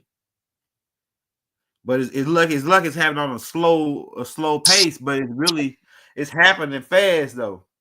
I think by 2027 January it'll be completely dissolved. Listen, access denied. Bank of America, Wells Fargo, and TD Bank to cease operation at all 10,989 locations as shutdown date revealed. Wow. This came out on my birthday on November 11th, by the way. I mean, day after my birthday. Wow. That's crazy. So, hey, say, Rod, I got a question for you. So, it's some people that got 100,000. They've been working 3 jobs, saving up all this money, and then all of a sudden, boom, all that money they got ain't worth nothing no more. So, what you said that well, it might get switched over, and whatever. I don't know how the new system is gonna convert, but you think they should be able to be transferring, buying guns and butter. You know what I'm saying? Guns and butter. Hey, look. So copy some guns or some gold or something, right? What you think, Ron, about that? You got 100,000 in the account. Now listen, everybody got to handle their business. How they can best handle their business. Everybody can't handle their business like me or you, L. Right. And everybody got a different set of priorities. Some people would rather spend that $100,000 on some sustainable food keeping program than buying guns and bullets. Yeah, right. That makes sense. But you might have somebody else that's like, shit, I'm gonna take $50K invested in sustainable food product, and I'm gonna take $50K and get me some guns and bullets. Right. Then you have somebody else that be like, man, I'm gonna take this $100K and I'm gonna build me a bomb shelter, fallout room. That's more. Yeah. So it just depends, man. And everybody ain't supposed to do the same thing anyway. Right. That's why we be getting life twisted just because this person did it, we think everybody supposed to do it. Nope, we ain't. Man, at this point, I don't even see them being able to pull off the 6. I thought it was gonna be at least 60 days or 90-day blackout. I don't even see them be able to pull that off no more. The dog elites. Well, they can, because I don't know if you remember back in 2020, they was trying to blow up the power station, and they got caught by the Marines. Yeah, I remember that. Well, they also have other means of shutting power stations down. You don't have to be boots on the ground to do it. Yeah, certain devices. I know what you're talking about. Drones. Right. And then we also know that a signature of a great change is what they call rolling blackouts around the world. Right. But when you look at what's going on, we passed most all of that kind of stuff. Right now, we're looking for some shenanigans to cause a big information leak. Yeah. I don't want to call it. It ain't really a leak; it's a disclosure. Oh, some creepy, some of it creepy. Some of that stuff so creepy, people ain't want to believe it, even if it come out. No, they ain't gonna want to believe it. It's too creepy. It's like really, it's so creepy. Some of their favorite celebrities, they ain't gonna believe their favorite celebrity was a shit eater. I mean, like fecal matter eater. Yeah, they ain't gonna believe it. In pate dishes. Yeah. Some of them like baby poop. Yeah. And then that's why your favorite celebrity breath smell like shit. Right. Right, because they do all this weird, creepy, satanic rituals behind those.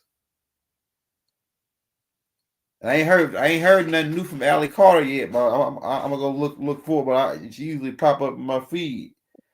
I ain't seen nothing from her in a minute either. She's probably been quiet because she was trying to get off the internet at one point. I don't blame her because the internet is internet streets, boy.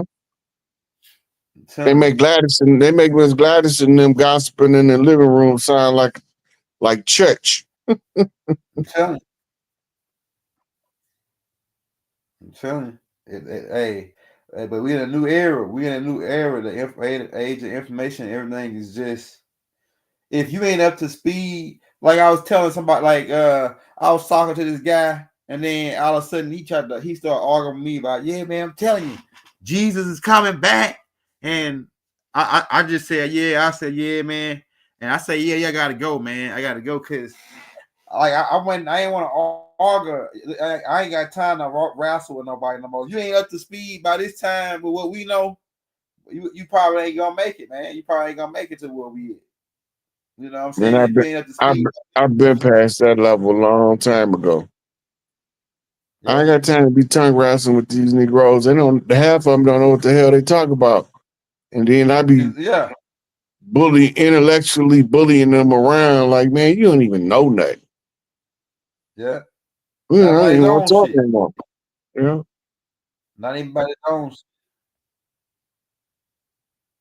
So it's like, at this point, you ain't got time. Wait, Doc said that a long time ago. He said that while you wasting time trying to convince that person, it's another person that's already waiting, that's already wanting to, that's accepting the information. And you can go to them, You wasting time because that other person might be one that look like us, but ain't us. Look, I be trying to tell them I'm not the one you're trying to convert. I understand what you teach. I already know about your organization. I already read y'all literature. I'm not the one. Just leave it at that. Yeah. And they be twisted because they be like, you done read our literature and you still like, look, man, before 1492, I wasn't no Christians over here, wasn't no Muslims over here, and wasn't no goddamn Hebrews over here. Nah. So y'all can all take y'all ass back to the Middle East where you belong. Right. They actually called us Hebrews once we went over there. When we left from over here, we sailed from over here, they called us Hebrews. So yeah, they crossed over the Great River. That's what it means. The crossover is not even a people. It's not even a nationality or nothing. It's just action. Look, how did Abraham go from being a Chaldean to a Hebrew? Well, the story they give is that the Egyptians called him a Hebrew when he crossed over the Tigris Euphrates. It means to cross over the river. Cross over. It ain't really a name. So now that's an exonym, right? Yeah, it's an exonym. So not even a name. Whose perspective is telling the story? Because if he came from Ur to Chaldees, he would just be a Chaldean. Yeah, the Egyptians is telling the story about Abraham. It had to be the Egyptians telling the story because they changed his name to Ibri. Yeah. Right? But his name was Abram. Yeah. Right? So when you're looking at these stories, if you don't know who's telling the story, you don't even know if the direction they point you is the right direction because you don't know who's telling the story. Right. But it'd be little things like that. He crossed over the Tigris and Euphrates, and they say, look, Ibri, he crossed over. Yeah. Right. That don't even sound right. Then that becomes a name of a whole people. Try, like, you know what I'm saying? Like, Yeah. some people think, even a language, it becomes a language. They call it's really Syriac Arabic, but they saying that it's Hebrew, and that's not even a language. Nah, Hebrew is a verb. It's an action. Yeah. But see, people take it as a noun. Yeah. And they do that in a lot of places. That's right. Right? Like a Muslim, one who submit, that's not a noun, a pronoun. It's a verb. It's something you do. Yeah. You are in the submissive state to the will of Allah. Yeah. So they say, Right? With none of that didn't have nothing to do with us. But since they brought it over here, we just went on and mastered it right quick, so we can tell everybody how much of a BS it is. It's all in slavery. Don't believe the hype. The hardest people defending the doctrine of servitude is the servant himself. Mm-hmm. Because the ones who put you as a servant is the ones telling you that it was used to make you a servant. Right. And you defend it if it's the holy gospel truth. Look, I tell people when they come to me with the Bible, Quran, tell me that it's the word of God, Allah, or whatever. If this is God's word, you do not have to pick that book up for it to convince me that it's God's word. That motherfucker gonna do something. It's gonna levitate, page gonna open to a verse a light switch gonna kick on, that one verse gonna be lit up just to tell me that this is the book. But you going to the book and the book say that this is the word of the Lord. Wait a minute, that same book say anything that testify of itself testify a lie. So you mean that the book that's telling you is the word of the Lord is testifying the truth at the same time telling you that same testimony is proof of falsehood? So this. You can't use that book to convince me it's the word of God. You got to convince me it's the word of God before the book even come into the equation. That motherfucker got to do something. You got to give me a universal code. Say this 3 times, tap yourself on the shoulder, and you'll be exactly where you want to be in life. And then I tried and it worked. That's the word of God. If it ain't going to do that, it ain't the word of God. Like a dude told me one time, man, these shoes right here cost $5,000. I say, well, they got what a jet fuel to go in there, motherfucker. They must fly. We got wings, everything come out. Them motherfuckers with $5,000 now. Hey, wings, everything. That motherfucker, boy, that's some damn. That's the one with the wings on it. 5,000, boy. You can fly. I ain't paying no $5 for no shoes, boy. You crazy? I'm cheap like my granddaddy, boy. Yeah, boy, $5. I say, man, that man crazy. That's a car. That's a used car. That's a used brand new truck right there, man. That boy walking around in the used truck on his feet. You know what I'm saying? Say it up, man. 5,000. Ain't no way I'm paying over that much for no shoes. What kind of shoes is them, man? And then kind of find out them they made over in China right next to the other one. It just put a name on it and a scrap on, an extra scrap on it. And Ty say, "Oh, these 5,000." You go, they got the same dummy pair at Walmart.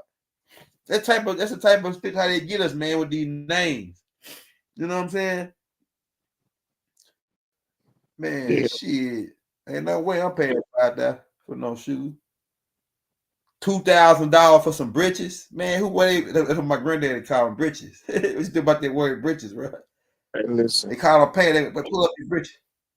I'm not opposed to making my own. Yeah. Right? Right? That's a good deal. And I know how to sew. They call them crown over. Huh? I learned how to sew in high school. Sewing machine. Yeah. How to make clothes. How to make clothes. I can make my own. I don't need all that on high price shit. Yeah. But guess what?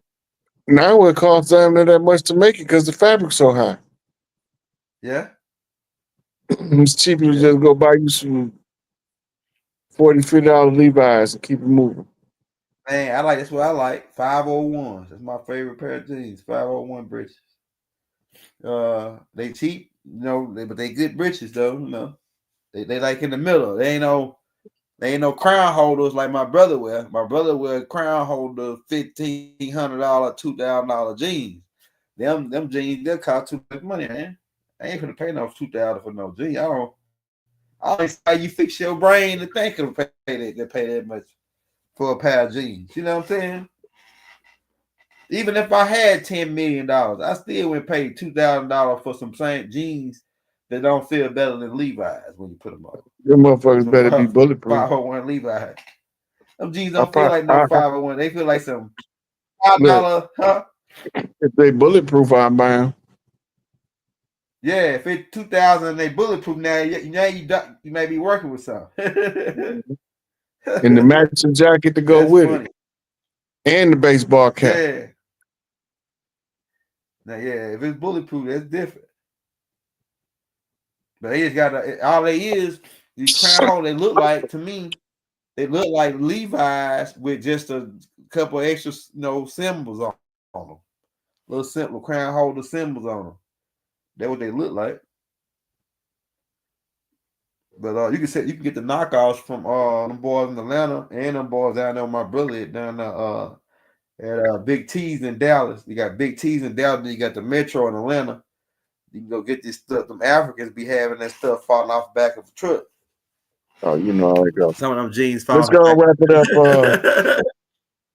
Yeah, it's a wrap. Hey, it's a wrap, Rod. Hey, y'all, we want to thank y'all. Hey, thank y'all for coming out to kick it with us. Big Mama's part 6. We got part 1 through 5. I got all of them in the descriptions. Hey, y'all, we're going to be back. Hey, y'all, everybody, if you ain't sent Chief something, man, send them $1, send them $5, send them $7, whatever you got, man, whatever you can do. Till we come back on the next time. What I was going to say, hey, happy Thanksgiving to everybody. Like I say, we celebrate Thanksgiving for a different reason now. It's more like a family meeting, kicking it, eat some good food, chilling, drinking some good drink, kicking it, relax. So we ain't really looking at it as far as the slaughter that happened to our people. We're looking at the good side of it, right? The good side is the family coming together. So on that note, man, we about to get up out of here. Shout out to all the matriarchs on the land, free all the chiefs, let the fro chiefs walk. You know what I'm saying? We're going to be back, y'all. Why do? I do.